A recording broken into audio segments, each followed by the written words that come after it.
This is in loving memory of my children, Sharon and David. You are the light that still guides me. Love never dies, it only transforms. Chapter 2. Now, at 4 years old, my world completely shattered. Not with violence, but with a quiet betrayal. I was taken from the only arms that had ever felt like home and handed me over to two strangers who literally called themselves family. One was my mother, who I barely knew, and the other one was her new husband that I did not really care for from the moment that I saw him. Now, what people don't understand is the quality of early relationships, especially with caregivers, significantly impacts a child's attachment style and their overall being, influencing their ability to form healthy relationships all through their lives. And boy, did this ever follow me. I must admit, it created havoc in my life for years to come, years that I will explain as we go down the road. Things that it made me do to really kind of hurt myself because I did not feel worthy, because the people that I was turned over to did not know how to love. They did not know how to give to a child. First of all, the home was very structured. Everything had to be in perfect place. Everything, the only thing my mother did all day long was work to keep everything clean and neat and, washed and folded and ironed and put in its place rather than showing any attention to me. And I remember one time we went to the beach, and that was probably one of my only things I do remember about those 2 years in Savannah was the time at the beach. But one time my mom fell and she scraped her knee really, really bad on the sand. And a sand burn can be very bad. And she couldn't walk. So I had to do everything. I had to go get her everything. I had to help her with everything. So at an early age, from 4 on, I learned how to be a giver. I had to do the giving. I had to make the peace. I had to make sure everything was in right order because that's what I had been programmed to do. And it started off early. It started off quietly. I don't know where my mom went. I think she went to church at night or something. Anyway, I remember distinctly that we had in the kitchen these 2 sinks.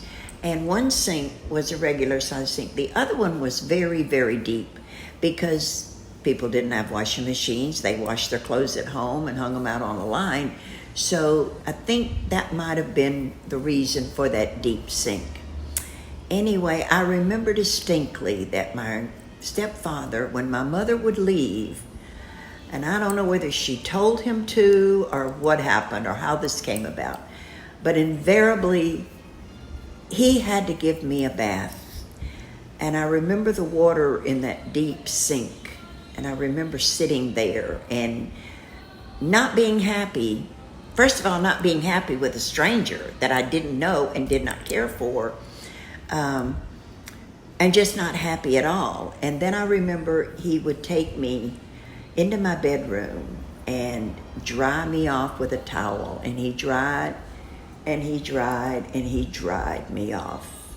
And he worked on an air base. He worked on a naval base there, but he had made me these little wooden airplanes and hung them from the ceiling. And I remember that those little planes would wave. I guess as the wind blew them a little bit or whatever, I don't know. But I remember looking up and those little airplanes would be swinging. And I remember concentrating on those little airplanes. And that was my first memory of anything that was really, really wrong at that time.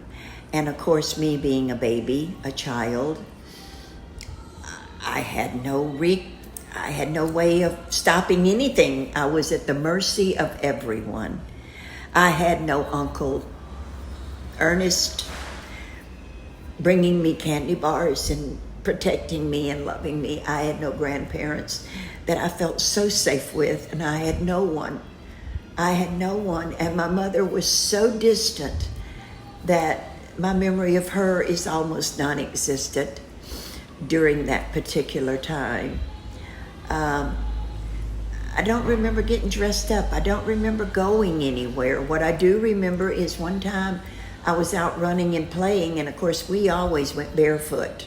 We didn't wear shoes in the summer in Georgia. I didn't. I hated them. I did not like shoes at all. Even in the winter, I didn't like them. But I remember one time I was running and there was a rim of a paint can that someone had thrown out in the yard, and I remember I cut my toe, the big toe, to the bone, and I remember the blood. I remember blood everywhere, and I don't remember going to the doctor. Don't remember it getting sewn up or anything like that. And I don't think they did things like that in those days.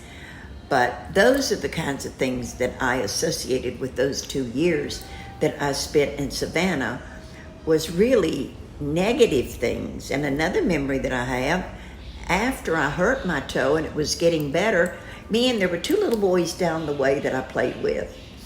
And they were about my age, and we'd run and we'd play. And of course I was a tomboy, so it was right down my alley.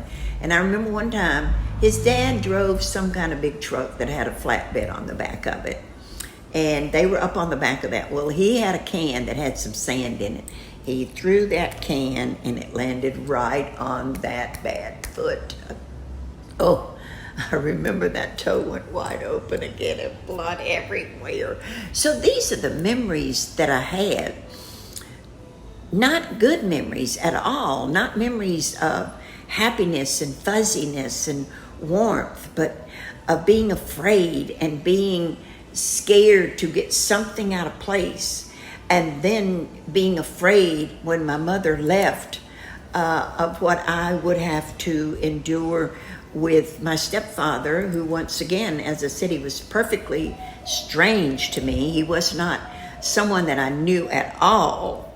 I'd only met him once before my mother married him and then came and got me and moved me. So I had no relationship with him whatsoever. And I barely had one with my mother. So all of this was terrifying to me. And of course, we had no phones. I couldn't call my grandmother. We didn't go see her, or my granddad, or my uncle, or my aunt. So I was almost a prisoner, it seemed like, at that time, and helpless, very helpless. I was a prisoner. That's all I can say, is that I was a prisoner. And me being a prisoner, as I got older, it got constantly worse, because they wanted to keep more control over me. And of course, the older you get, the bigger you get, the more you go out and do things. And it seemed like that their main concern was keeping me right under them. I did not start school there, so I have no school recollections like I do when we finally moved to Warner Robins 2 years later, because school was my sanctuary. It was my place of safetyness again. It was my place of going and feeling wanted. And so I had none of that for 2 years. It was taken from me at the age of 4. And from 4 until 6, it was ripped from not only me physically, but from my heart and my soul. And I had to endure it. I had no choice. As many children, have no choice. We don't have a say. We don't have a recourse that we can call on. We don't have, and even some children that do, they're ignored. So my case was one of thousands, I'm sure, and it just was part of molding me during that time and forming who I was and what I was going to do to myself and my life as time went on. It had a huge impact on my future. It had a huge impact on my relationships. It had a huge impact on my relationship, even with my children. Even with my children. Because when my children were young, I had a fear that something like that would happen to them, and it drove me crazy. And so it interfered with my relationship with my children as well. As I said, you will see as time goes on and as I tell you my story more and more. But this was a time that I did forget it. I still don't remember it very much. I don't remember getting in the car leaving. I don't remember the ride there, which was a long ride. I don't remember walking into that apartment for the first time. I do remember seeing the ocean. I do remember that, and that was such a wonderful thing to me. And one of my good memories back in that time, along with all the memories that I have living at my grandparents in that primitive home, climbing that old fig tree, climbing those pecan trees, going out to where the old shed was, where all the old corn was put in there, and me and my cousins romp through there and get corn husk and dust all over it. So yeah, that was one of the memories that I have stored that was extremely important to me, and maybe gave me some hope for the future. I don't know. We really don't know how any of this forms in our brain. I just know one thing. It affected me greatly, and because of that, I had a hard time dealing with many things in my life, which unfortunately is something that no child should ever have to do. Once again, as I said, when we go into the next chapter, I will at that time be moving over to Warner Robins, where I lived and graduated from. But I was followed by, I don't know what I was followed by. I was followed by, I don't want to call it terror, because I wasn't terrified. I was just scared. I was followed by not having love around me to embrace me. And I was a very loving child. I remember I loved everything around me, as I do today. But I didn't have any of that. And so how did I exist? How did I go on? Because you do. Because you have no choice. You have to go on. And so that's what the story of my life is all about, is survival, getting through it. All the heartache that I had to endure, all the self-inflicted pain that I had to endure and to do to myself, all of the heartbreak that I had to absorb to get through it and to be the person that I am today. So I hope that all of you join me for my next chapter, chapter number 3, next Thursday. And as I said, that will be from the time that I went to Warner Robins and started school. And so you'll hear all of those experiences. And I hope you join me, and you know how much I love you. Bye-bye.